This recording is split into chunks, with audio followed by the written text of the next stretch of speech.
I can clearly remember when I first started learning how to play guitar. All I wanted to do was to make my guitar sound like what I was hearing on the record. And over time, I have always practiced guitar. When I wasn't playing guitar, I was playing air guitar. And back then, I was a lot better at air guitar than I was at real guitar. I've experimented with a lot of different styles over that time period. There was a time when I loved Johnny Cash. From an early age, I loved Johnny Cash. I loved to just strum those songs out and sing in that low voice. That just really spoke to me. And then I got into Tom Petty and Billy Joel. And Jimi Hendrix was a big part of my transformation as a guitar player because I'm a lefty too. So I really felt a kind of a kinship and a brotherhood with him. So I went off on that tangent as well. Loved Stevie Ray Vaughan. Learned a lot of metal in the 80s, starting with Number of the Beast and Back in Black and the Scorpions' Love at First Sting album and the Blackout album. I played jazz, I've played country, I've been in jazz bands, I've been in rock bands, pop bands, country bands, metal bands. I was even a soloist, a wedding soloist for a time.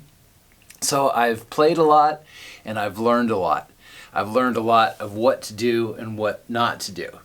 And in this video, I want to relay some of my experiences with you to save you some time, because time is our most valuable asset. When it runs out, poof, it's gone.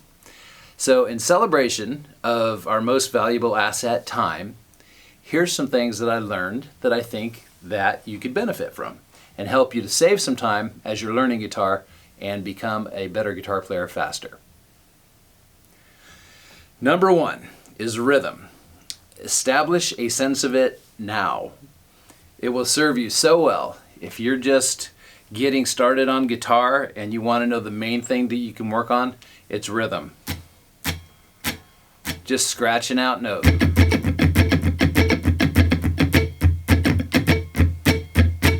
Play along with drum tracks, play along with a metronome, whatever. It doesn't matter what you're playing. Play it with a sense of rhythm.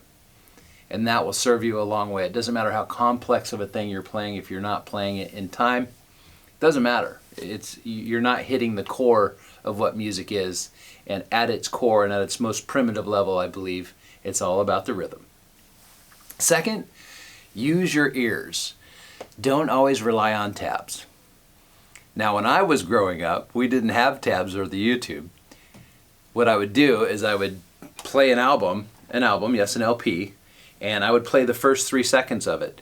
And then I'd pick up the needle, put it over to the side, grab my guitar, and try to emulate that. So for me, it started off with ear training, and I think that served me really well. It helped me to identify where the sounds were on my guitar that I was hearing. Now, tab is a great resource, and there's a lot of really good professional tabs out there. Sometimes when you're just learning, though, you can't really discern which are the good ones and which are the ones that are not so good. And I feel that by listening to the music and also referencing the tab, you can really get a sense for how the song is really supposed to sound. With standard notation, it shows you exactly how to play everything from the vibrato to how long to hold notes and different things like that. But ultimately, tabs just are there to show you where to put your fingers on the fretboard. And sometimes even those fingerings can be confusing, and they almost seem like they're computer generated sometimes. They'll give you like a weird type of fingering to do, which really wouldn't make sense to somebody learning the song. So rely on your most valuable asset as a musician, and that's your ears. And if your ear is not so great, you can do things to work on that. So ear training would be something that I would highly recommend in the beginning of your journey.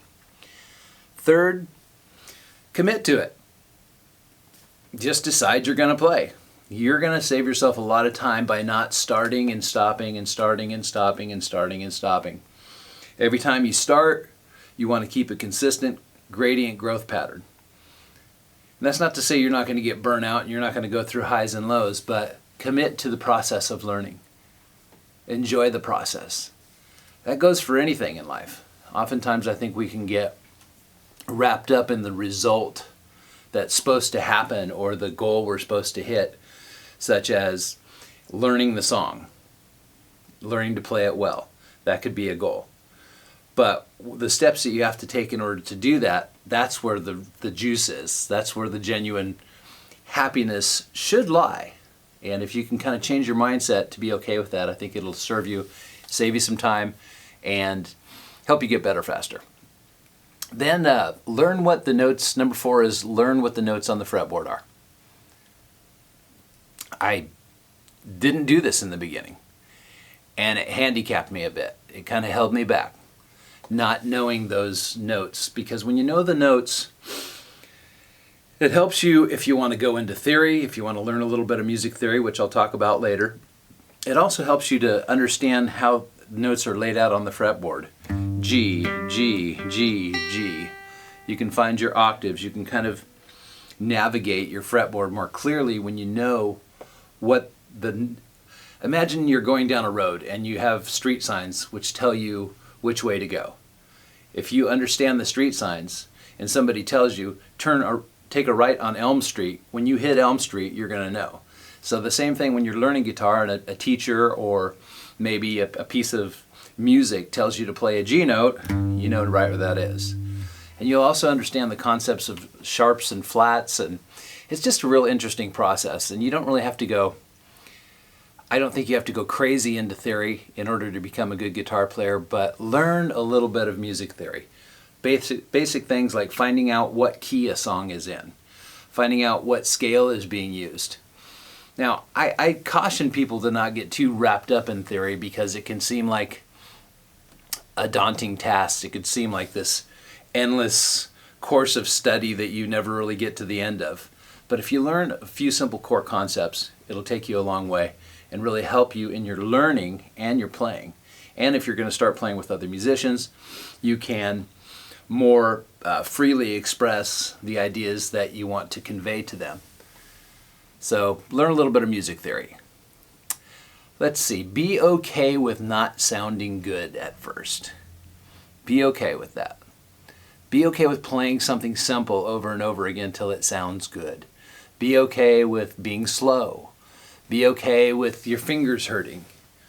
That's all part of the process, and kind of ties back in with an earlier suggestion that I would make to you. Something that I learned from a jazz guitar player, a jazz teacher that I had, was to sing along with the notes. Do, do, do, do, do, do, do, do, do.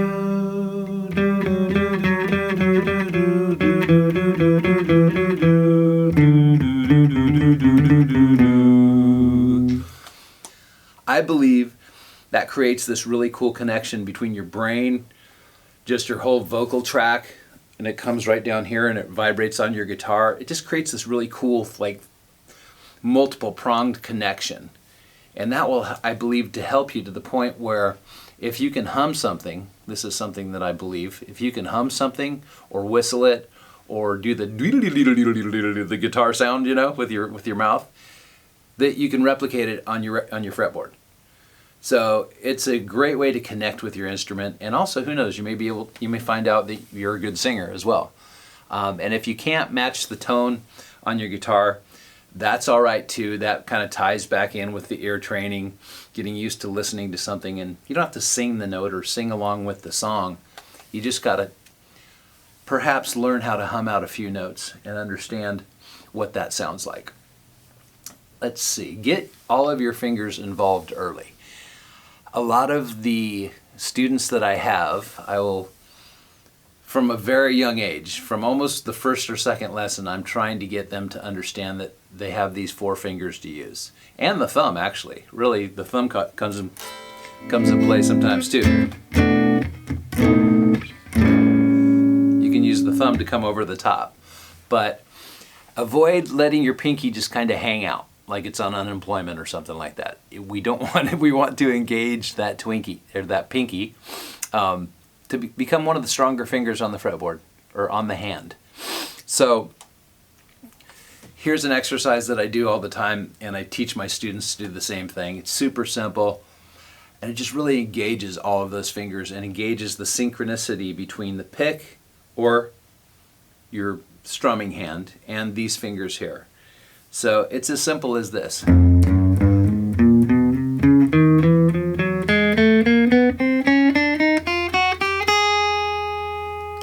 It's very simple. It's just 1, 2, 3, 4, 1, 2, 3, 4, and then move down to here.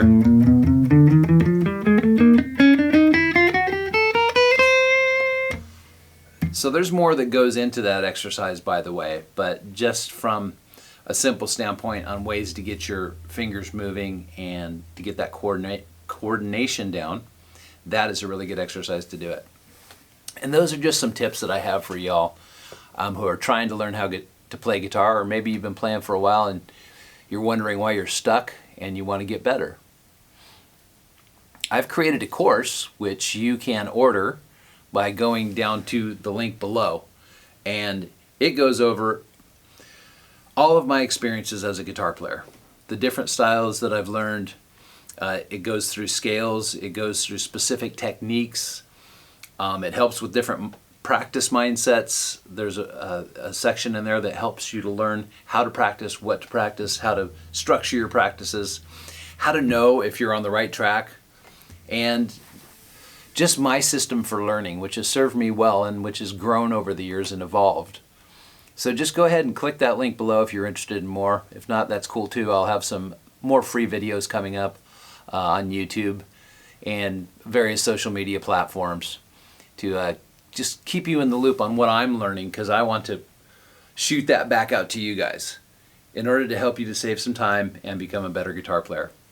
Thanks so much. I'll see you on the next one.